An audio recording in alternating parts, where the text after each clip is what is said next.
Welcome. This is Barbara Reiss, and we're here with the mayor for Totally East Brunswick. How are you, Mayor? I'm great, Barbara. Thanks for having me on. Well, actually, this is a turning of the tables. You're the guest. Usually, you're the host. So we're here today for an update on the township. So we'll just be having a little Q&A about what's going on here in town. Lots of good stuff. A lot of good stuff. A lot of good stuff. So maybe you could tell us, let's start with the Golden Triangle. What's an update and what's happening with that? Well, as you know, the Golden Triangle redevelopment plan was approved by the council in conversations with the township's redevelopment attorney. The redeveloper is in the final stage of the completion of their lease agreement with the commercial component. You know, and today in the commercial world, it takes so many different layers within the old corporate world to get the final approval. It is, as I've been told, in that final stage, so I'm anticipating that lease is signed within the next couple of weeks, hopefully before Thanksgiving. Excellent. Which will really be good. I know in talking again with the attorney, the redeveloper has some site plans that are getting close to completion, so I think as soon as they get that lease completed, they'll be coming before the planning board, which is the next board that has to hear and approve the plans. Now, talking about economic development, we've been seeing a lot of new stores here in town right before the holiday season. Could you tell us a little bit about these new developments that we're seeing? You're seeing a lot of growth on the 18 corridor. You know, the vacancy rate had been high, but I think you're going to see a marked improvement on the 18 corridor. One, you've got the Chrysler dealership back in business under a new name, Route 18 Chrysler Jeep Dodge, which is great to see. Summerhill Square is getting mostly new retailers filled up. You've got Pier 1 just opening. Ulta Beauty is going to be opening up very soon. Annie Says is open. David Bridal's, Tord's open, and Five Below's open. All new stores to East Brunswick. Stop and Shop just opened up in the old A&P site last week, you know, bringing in a new investment into the East Brunswick area. And I know there are other plans with respect to some other sites in East Brunswick that are going through some of the preliminary stages. I have meetings set up with some developers on some other parcels. So there's a lot of things also in the pipeline, so to speak, which will continue the economic recovery along Route 18. You know, the mall, I think with the exception of one small storefront, is completely full for the upcoming holiday. The mall has also talked repeatedly about not constructing any new footprint to the mall, but doing some interior work that will provide new restaurant space. JCPenney's did a major remodeling of their store, spent a lot of money fixing that up. So again, a lot of good stuff happening on the economic front on 18. Now we also have some good news with the McGinnis School property. Could you tell us a little update about what's going to be coming there? We've, the council approved or will be approving, we're still finalizing the lease. The Chabad group put down a bid at an auction for that site, which is very exciting. As we know, that property has been, you know, somewhat of an eyesore for the neighborhood for many, many years, liability to the township. So I'm hoping that within the next week, the lawyers will work out the final details with respect to lease. We'll be able to go to the township council and get that process moving forward. It will provide a place for the Chabad to teach and provide additional services with respect to the underage or the youth of our community. It's very exciting. And so it'll be a whole updated community center type facility instead of an old abandoned building. What's there now, it's a big improvement. Absolutely. Big improvement. Now, any update on the budget front that you wanted to alert us on? Well, from a budget standpoint, we're just in the process now of commencing you know, the preliminary 2012 budget.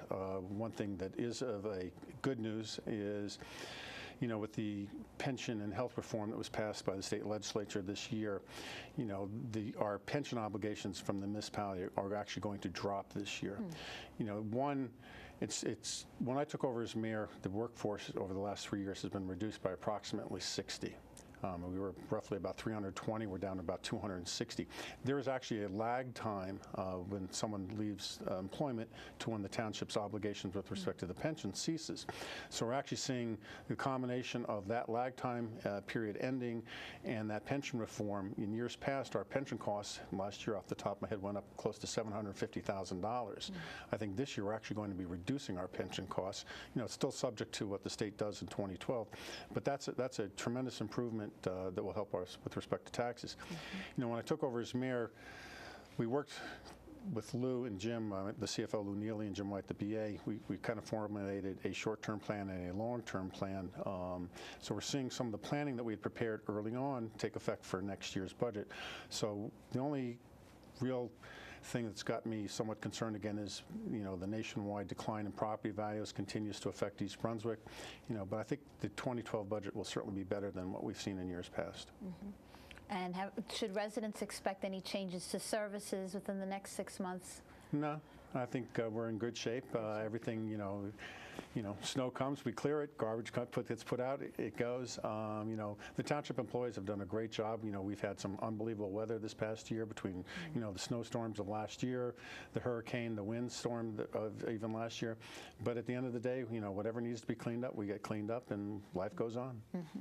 And talking about weather and unforeseeable events following Hurricane Irene and its aftermath, any changes being made or updates to how the town handles it, or how dealing with the local power authorities and so forth? Well, with respect to, any storm, we always have a meeting after the storm to see, look, you can always make improvements. So we're continuing to refine our plans. We've got a meeting coming up even with respect to our snow plans for this year. We made some improvements last year, and we're going to meet again before, I know we had snow unbelievably in October, but we've got revised plans again for this year. So you're continuing to make improvements. The power companies are always a challenge. It's a statewide problem. In fact, you've got Governor Christie now challenging both JCP&L and PSE&G to be more responsive. We are continuing to work at our local level with respect to those two agencies. They each have a mayor's rep. Myself and Jim White are in constant communications with them.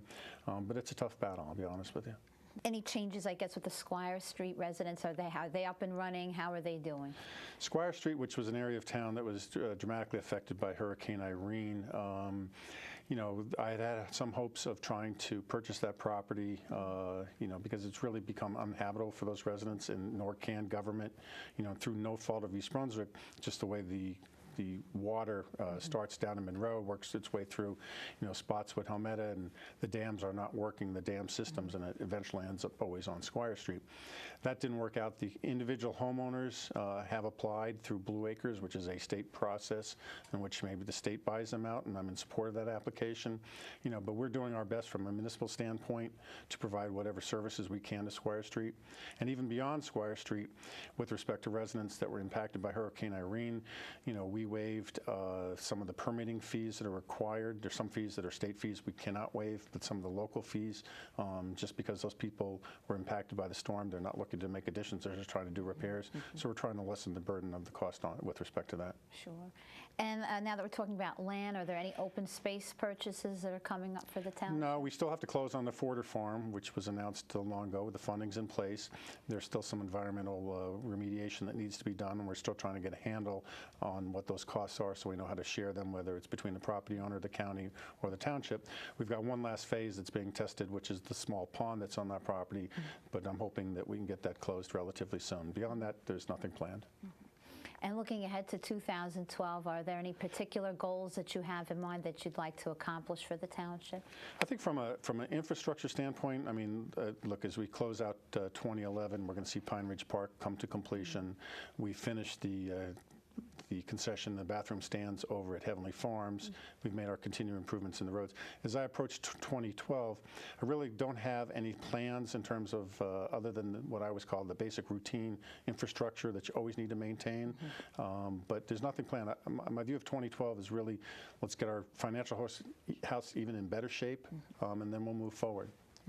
So really, it's just a time just to, as I said, when I started, I kind of came up with a short-term and a long-term plan. The long-term plan was to use 2012 as to let's just, settle back in, see where we are, and see what the impact has been over those 3 years of, watching the dollars.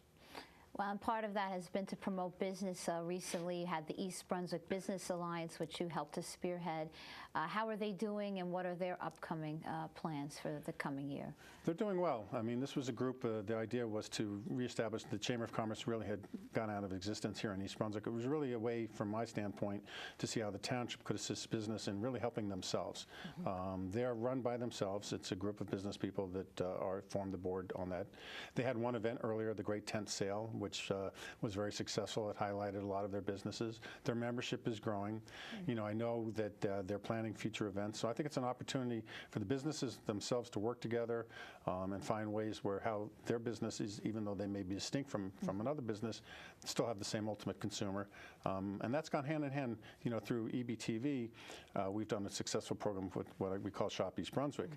It's on our website, and we try to highlight a business a week.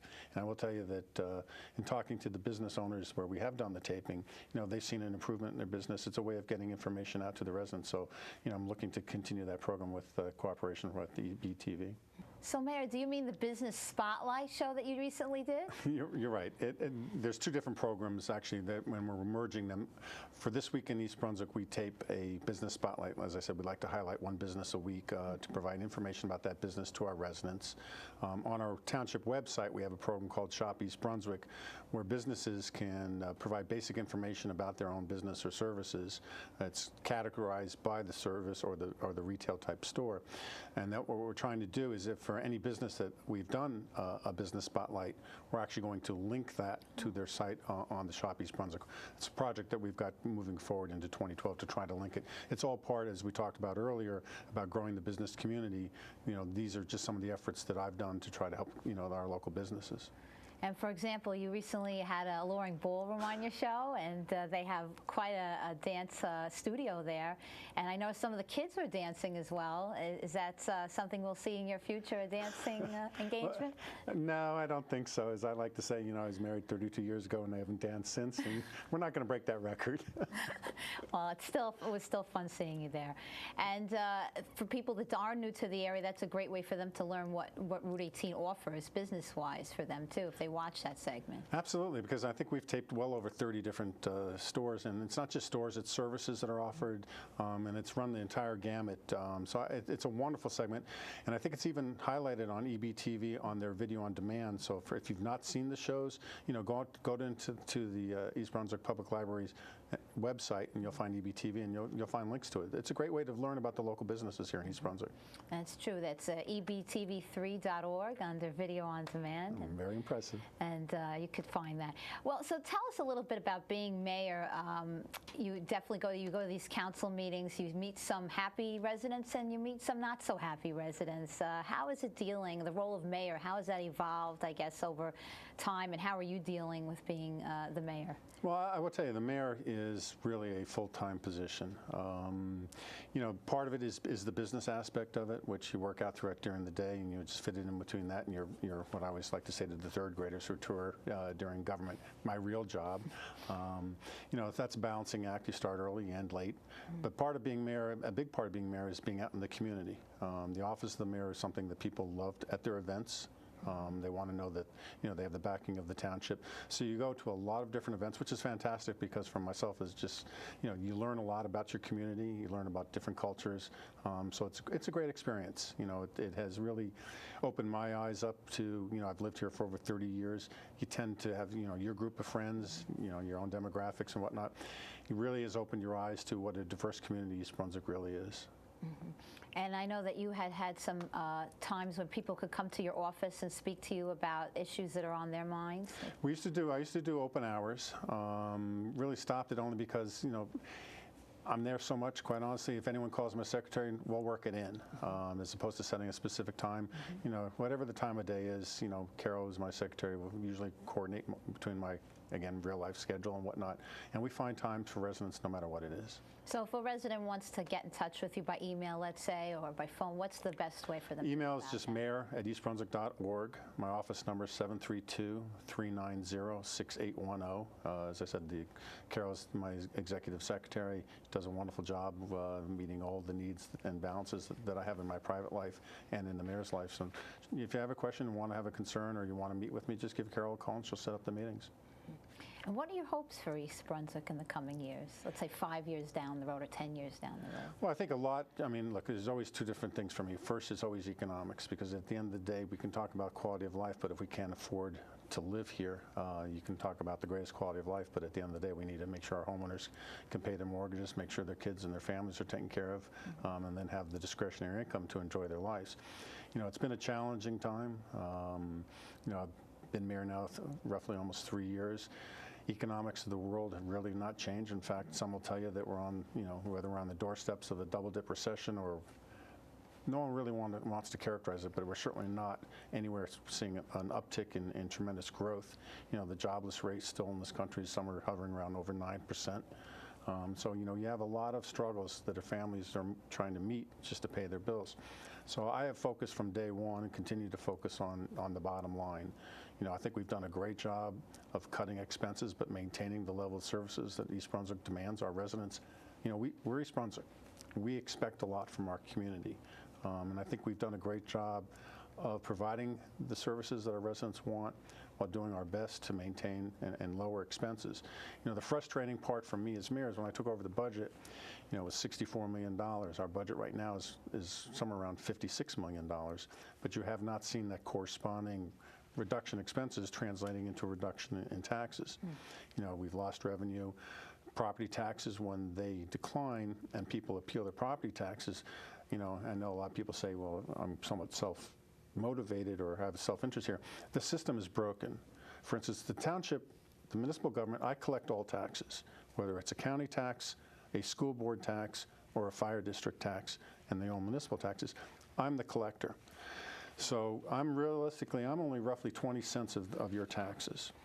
But when I have to pay back, if someone appeals their taxes, I have to pay as a municipality 100% of those taxes refund, even though I only collected 20 cents towards my budget. So just in terms of last year's budget, that means on a $56 million budget, over $1 million went back to other agencies, which reduces my ability to provide those services that I'm required to do. So the law is broken.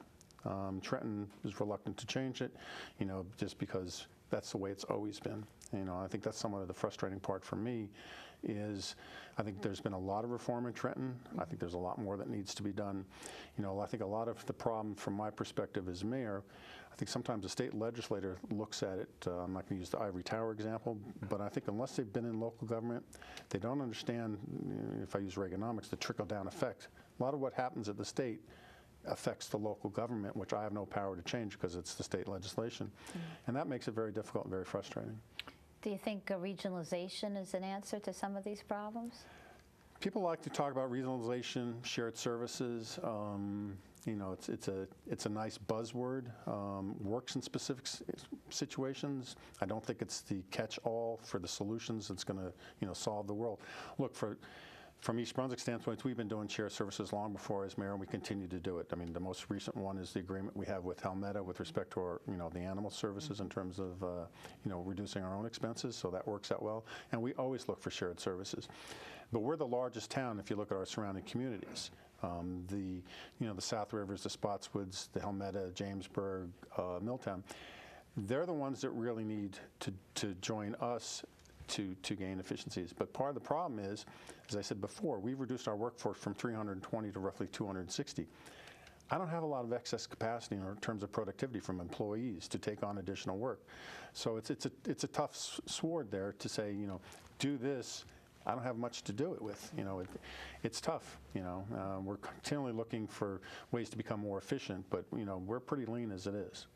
So now here's where volunteerism may come into play a lot. In the township, we have different committees that report to the mayor. And are there any areas that are particularly in need of volunteers at this time that would help the township? Well, look, with some of the boards that we have, there's always vacancies that are open. And look, from my standpoint, is anyone who wants to volunteer, we're always going to find a need, and we'll put you to good use. So they can call the mayor's office.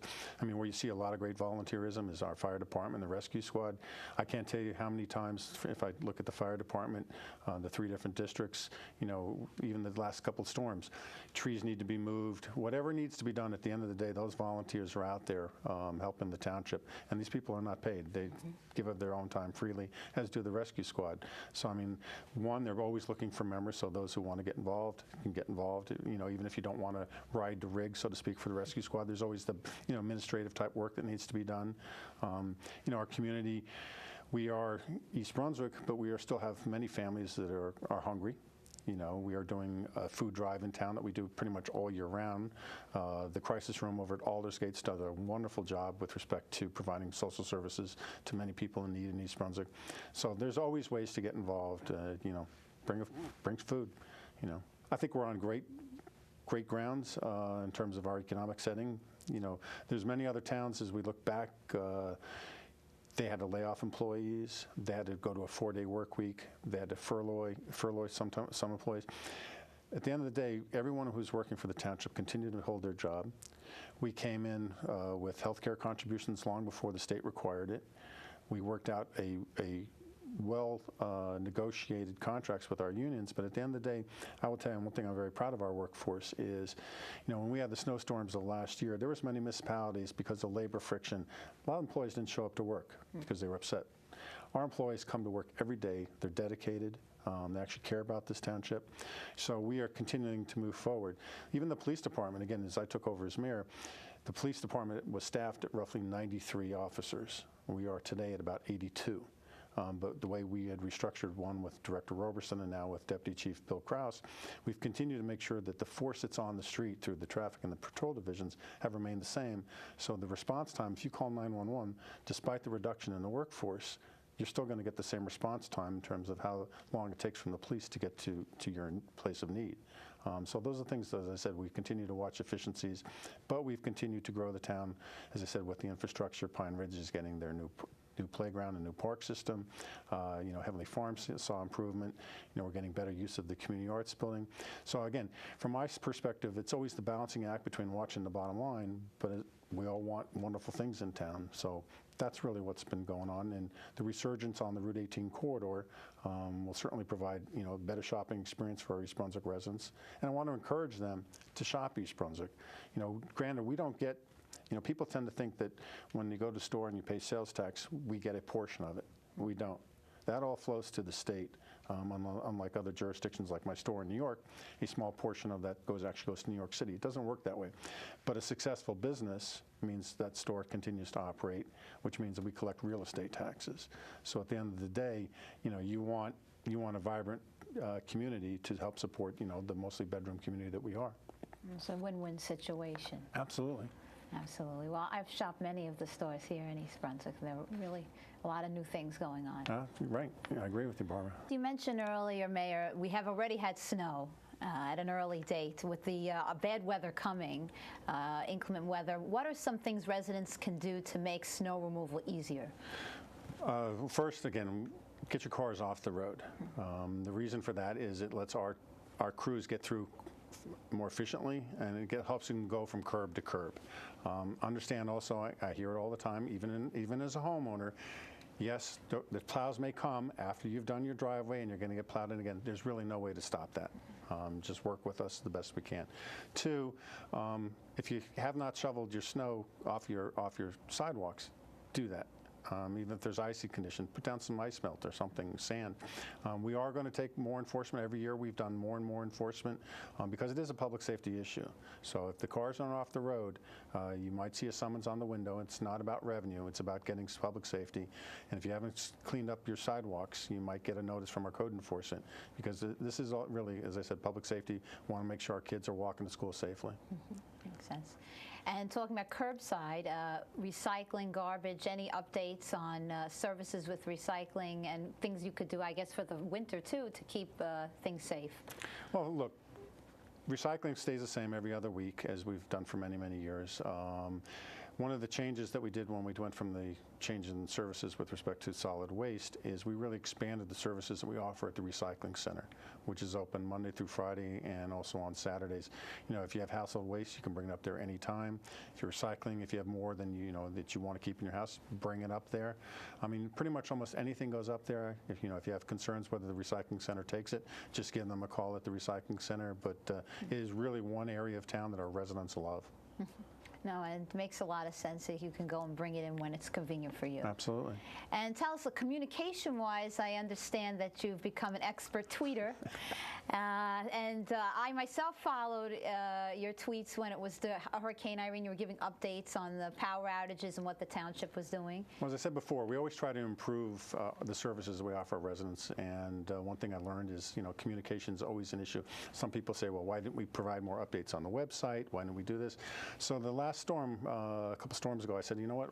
something I've never really done is use Twitter, but it is a very effective tool of getting information out. I try to keep it all about business in terms of the township, continue to use it today as things come up in the town that I think the residents need to know about, because communication is key. Residents can also go to the township's website and sign up for our Global Connect. You'll see the Global Connect logo on our homepage, eastbrunswick.org. Sign up, that way you get the reverse 911 calls to provide information. Information is key. One of the things, going back to some of the things as we look forward to the future, one of the things that's going to be coming to council very shortly is our new radio system that's required because of an FCC mandate with respect to narrowbanding. We talked before about how certain levels of government impact the local government. Here I'm going to have to make an expenditure of roughly $5 million to comply with an FCC narrowbanding requirement. So we'll be going forward with that. When we talked about shared services, there are other municipalities that surround us that are using our existing tower system that we're looking for them to join with us to make an addition, one, to share in the capital costs, and two, in terms of the regular maintenance that's involved in that. But this way we can ensure that the communication needs of our public safety department are met for the future. Well, thank you for your time. It's been a very informative, totally East Brunswick, and we wish you lots of luck in the coming months with all your new efforts. Well, I appreciate you spending time with me, Barbara. I think it's important to keep the residents, as you said, communication is key. It's important to let the residents know what's going on in town.